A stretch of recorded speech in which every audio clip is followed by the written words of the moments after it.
40शी नंतर तिला करायची इच्छाच नव्हती. दीपाने दिवसभराची कामं आटपली. उद्याच्या नाश्त्यासाठी डोसाचे पीठ ठेवले. कपडे इस्त्री केली. कडधान्य भिजत घातले. कांदा कापून फ्रीजमध्ये ठेवला. सगळं किचन आवरून तिने लाईट बंद केले आणि आपला मोर्चा हॉलकडे वळवला. हॉलमध्ये पसारा तर जणू काय तिची वाटच बघत होता. बघून एवढी चिडचिड झाली, तरी पण बोलले की भांडणं होतात म्हणून तिने सगळं आवरलं. दरवाजा खिडक्या लॉक करून ती झोपायला निघाली. पण पुन्हा काहीतरी चुकल्यासारखं वाटलं म्हणून मागे फिरली. दीपाचा 18 वर्षाचा मुलगा समीर शांत झोपला होता. त्याला एकदा पाहिलं आणि ती झोपायला निघाली. सागर, दीपाचा नवरा, तिची वाट बघत बेडरूममध्ये पुस्तक वाचत बसला होता. दीपा बेडरूममध्ये आली. तिने दरवाजा बंद केला. थोडं बेडरूम आवरलं आणि ती बेडवर झोपली. सागरनेही दीपा आलेली पाहून पुस्तक बाजूला ठेवलं आणि तो अंथरुणावर पडला. सगळं आवरता आवरता दीपाला झोपायला 12 वाजले होते. दीपाने सागरच्या मिठीत डोके ठेवले आणि झोपलीसुद्धा. दिवसभराचा ताण आणि थकव्यामुळे ती लगेच गाढ झोपी गेली. सागरला हे पाहून खूप वाईट वाटलं आणि राग पण आला. आजकाल हे रोजच झालं होतं. रात्री दीपा लगेच झोपत असे. त्याने चिडून दीपाला बाजूला केले आणि तो पाठ फिरवून झोपला. दीपाला झोपेत त्याची कल्पनाही नव्हती. सकाळी 6:30 वाजता दीपा उठली. तिने नेहमीप्रमाणे सगळं आवरलं. बाप-लेक आपापले डबे घेऊन निघाले. तीही ऑफिसला निघाली. दीपा एका चांगल्या कंपनीमध्ये मॅनेजर पोस्टवर होती. रोज कामाचा ताण, डेडलाईन्स हा तिचा जीव ओढून निघत होता. पुन्हा ऑफिसमधून निघताना घरच्या जेवणाची तयारी आवरावर होतीच. दीपाचं हे रुटीन होतं. आज पण नेहमीप्रमाणे दीपा सगळं आवरून झोपायला आली. सागर वाट बघत होता. दीपालाही माहीत होतं की हा माझी वाट बघत आहे. पण त्याच्या प्रेमाला प्रतिसाद देण्याची इच्छा आणि ताकद दोन्हीही तिच्यात नव्हती. ती आज पण बेडवर पडताच तोंड फिरवून झोपून गेली. सागरला खूप वाईट वाटले. काय प्रॉब्लेम आहे काही कळतच नव्हतं. आधीची उत्साही दीपा हरवली होती. माझ्यावर भरभरून प्रेम करणारी, मी ऑफिसमधून कितीही उशिरा आलो तरी बेडरूममध्ये माझी वाट बघत बसणारी, माझ्यासाठी तयार होणारी ती माझी दीपा कुठेतरी हरवली आहे. सागरला सगळं कळत होतं, पण विषयाला हात घातला तर उगाच वाद होणार म्हणून तो गप्प बसत होता. पण आज त्याने न राहून विषय काढायचं ठरवलं. दीपा पाठ फिरवून झोपली होती. त्याने तिला जवळ घेण्याचा प्रयत्न केला. त्याने तिला प्रेमाने स्पर्श केला. त्याला वाटलं त्याने कदाचित ती मोहरून उठेल, आपल्याला प्रतिसाद देईल, पण असं काही झालंच नाही. तरीसुद्धा त्याने आपला रोमांस चालूच ठेवला. सागरला तिच्यावर जबरदस्ती करायची नव्हती, पण एक नवरा-बायकोच्या नात्यामध्ये जी जवळीकता असावी ती साधण्याचा तो प्रयत्न करत होता. प्रेमाचा वर्षाव करत होता. पण त्याला वाटलं की आपण फक्त एका बाहुल्यासोबत सगळं करत आहोत का? दीपा मेलेल्या माणसासारखी फक्त पडून होती. तिच्याकडून कोणताही प्रतिसाद येत नव्हता. सागरला खूप वाईट वाटले. त्याचा राग उफाळून आला होता. त्याने तिला तसेच सोडले आणि तो उठला. त्याने लाईट लावलं आणि म्हणाला, दीपा, मला तुझ्याशी बोलायचं आहे. दीपा ही काही झोपलेली नव्हती. ती सगळं अनुभवत होती.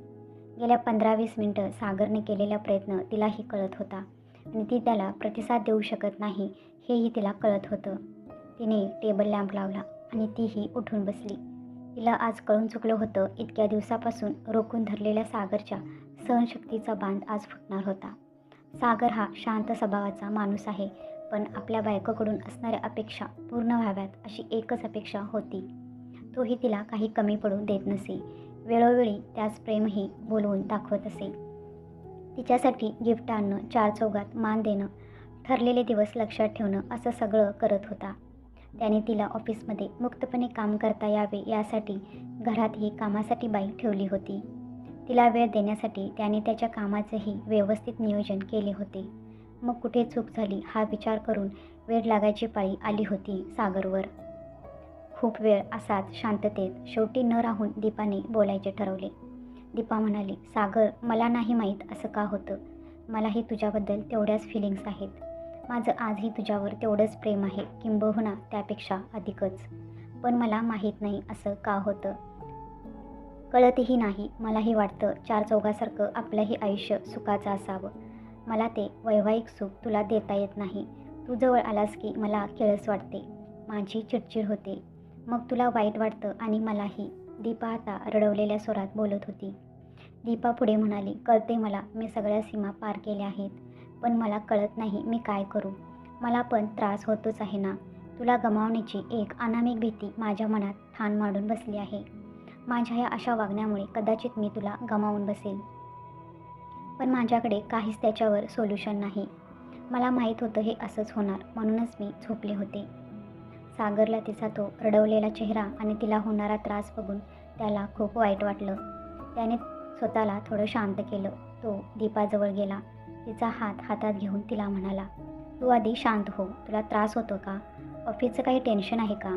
असं काही आहे का जे तू मला सांगू शकत नाहीस?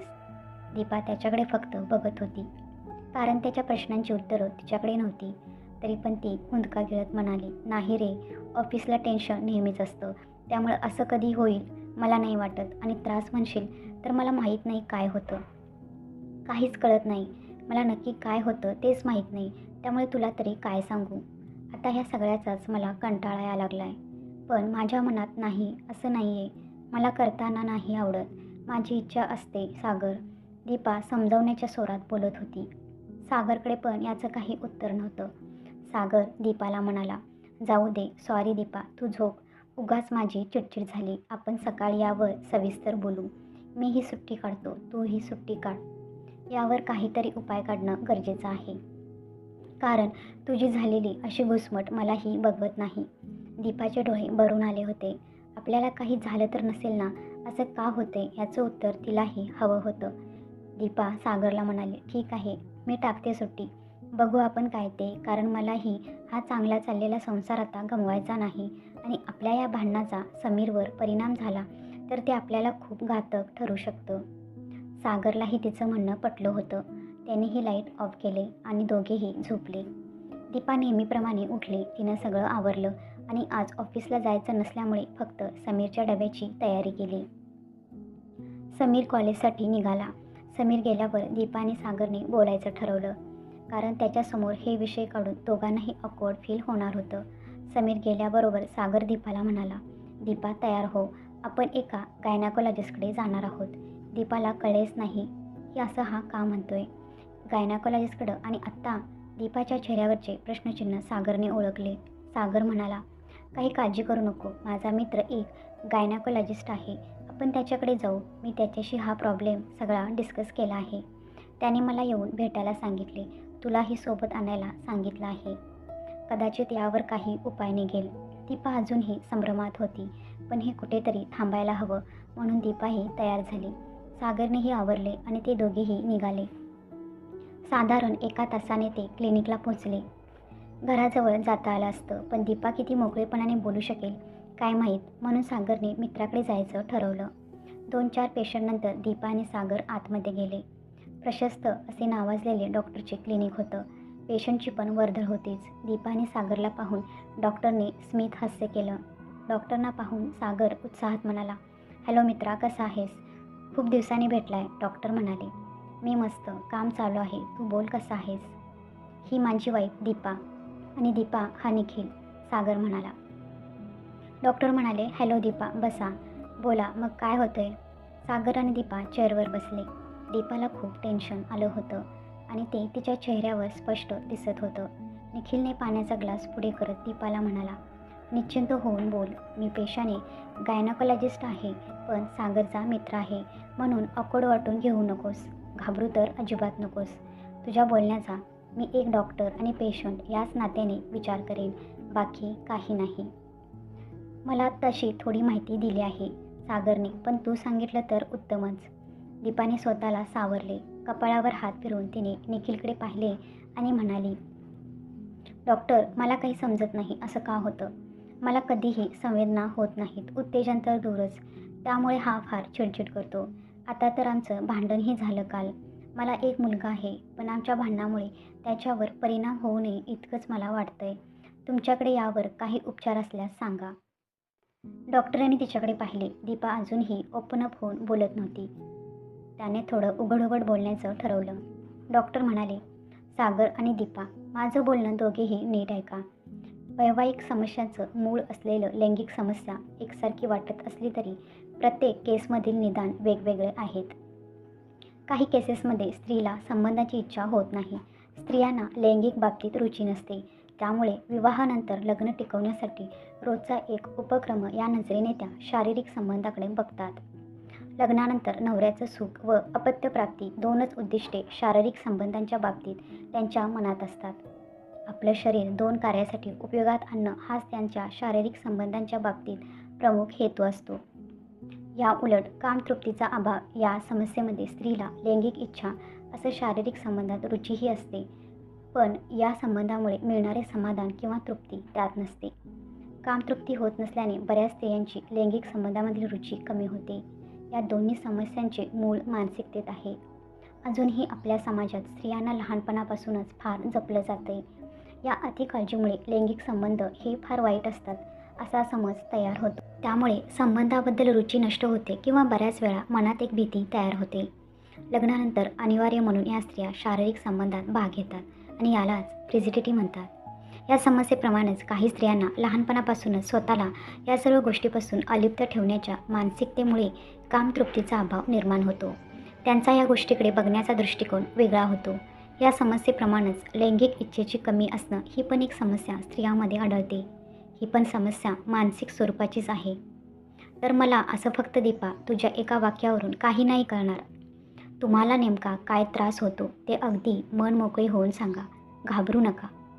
निखिलने सागरकडे पाहिले. कळते का? हे बघ दीपा, हेच कारण असेल असंही नाही. मी फक्त माहिती सांगितली. मी आता काही प्रश्न विचारेन, त्याची नीट उत्तर द्या. दीपाने मान डोलावली. निखिलने विचारलं, तुमचं वय किती? लग्नाला किती वर्ष झाली? शेवटची पाळी कधी आली होती? घरात कोण कोण असतं?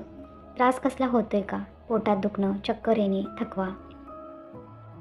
दीपा घाम पुसत म्हणाली, माझं वय 43 वर्ष. लग्नाला 20 वर्ष झाली. घरात आम्ही तिघेच असतो, मी, सागर आणि मुलगा. शेवटची पाळी? दीपा प्रश्नार्थक नजरेने सागरकडे पाहत म्हणाली, बहुतेक 6 महिन्यापूर्वी. सागर पण आश्चर्याने बघू लागला. डॉक्टरच्या कपाळावर आठ्या पडल्या होत्या.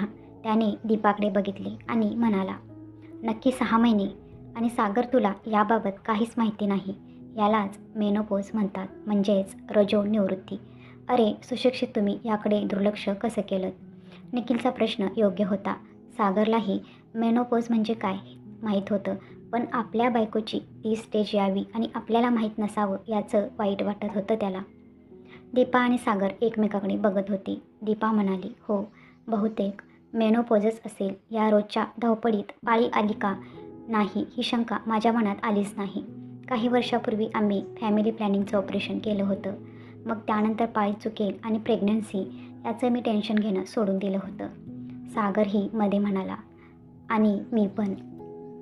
डॉक्टर म्हणाले, अरे ते जरी ठीक असलं तरी आपण वयाच्या त्या उंबरठ्यावर आहोत आणि आपली पाळी येत नाही हे महत्त्वाचं असू नये का?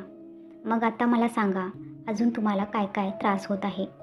दीपा थोडी अडखळतच म्हणाली, लघवीमध्ये जळजळ होते, सारखे लघवी होते, हातपाय, सांधे, कंबर दुखतात, चक्कर येते, सगळ्याचाच कंटाळा येतो. सागर तर कान देऊन फक्त ऐकत होता. हिला असं पण काही होत असेल याची कल्पनाही नव्हती त्याला.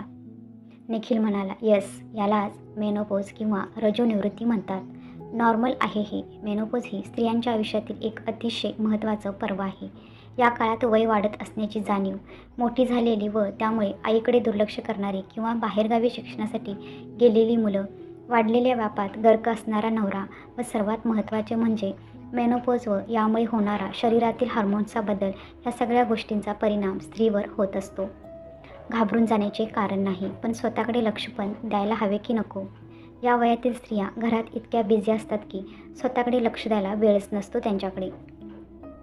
मग चिडचिडेपणा, निस्तेजपणा, थकवा आणि वैवाहिक सुखावर होणारा परिणाम ओघाने आलाच. दीपा आणि सागरला निखिलचं म्हणणं पटलं होतं. या सगळ्यात खरंच दीपा स्वतःला विसरून गेली होती. दीपा म्हणाली, मग आता डॉक्टर? निखिल म्हणाला, काही नाही, काळजी घ्यायची फक्त. पालेभाज्यांचे सेवन जास्तीत जास्त करा. भाज्या उकडून खाणेसुद्धा फायद्याचे. खारट, गोड किंवा आंबट पदार्थांचे सेवन शक्य तितके कमी करा. फायबरयुक्त पदार्थांचा डाएटमध्ये समावेश करा. व्यसनापासून दूर राहा. कॅल्शियमयुक्त पदार्थ खा आणि गरज लागली तर मला फोन करा.